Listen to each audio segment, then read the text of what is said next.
I don't think there's a person out there in the world who doesn't know who this man is. The name's Bond. James Bond.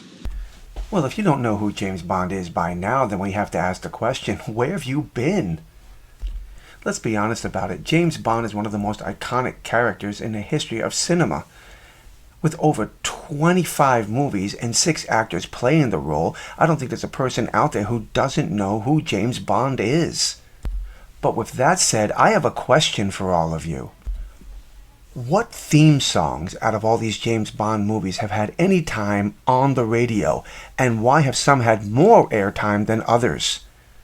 So over the years, various artists and singers, famous artists, famous singers, have had their voices used to promote a James Bond movie. And yet, certain artists, certain songs from these movies have been played over the radio and others were not. And the question I have is why?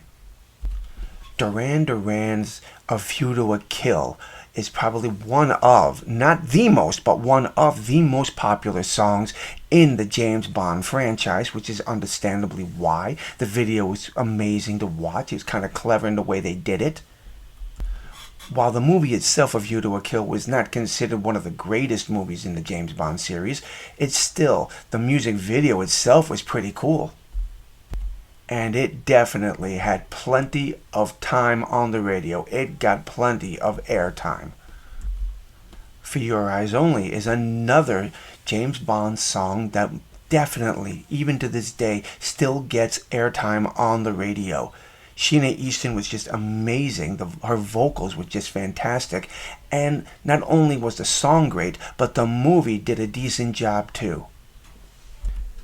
Okay, so I've mentioned 2 songs that definitely got a lot of airtime on the radio and were very popular. But now we're going to talk about songs that did not get any airtime. At least in the town where I lived, I didn't hear Tina Turner's Golden Eye being played on any radio station. And I really would like to know why, because again, this was a good song. It really was, and it really did help carry the movie. Now, what about the band Garbage and their song, The World Is Not Enough? The song itself I thought was great, and it blended so well in with the opening credits. It was just an amazing video. I think that this is probably one of the best opening videos that I have seen. But I go back to the same question. If Garbage was such a popular band, why was this song not played on the radio? Gladys Knight and License to Kill is another one that really surprises me.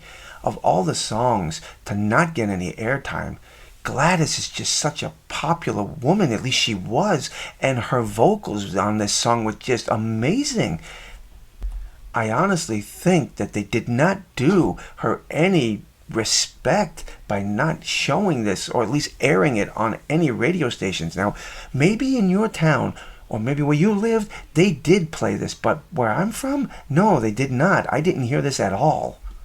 Back in the mid-'80s, they even came out with a song, What's Your Name by Zeno. That's how popular James Bond was, that they were able to get away with making a record and use clips and audio clips from the James Bond movies. So the question I still ask, if James Bond movies are so popular, why only a selected few of the songs were played on the radio and not just all of them?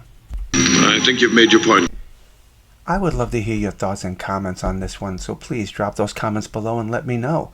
And until the next time, my friends, God bless.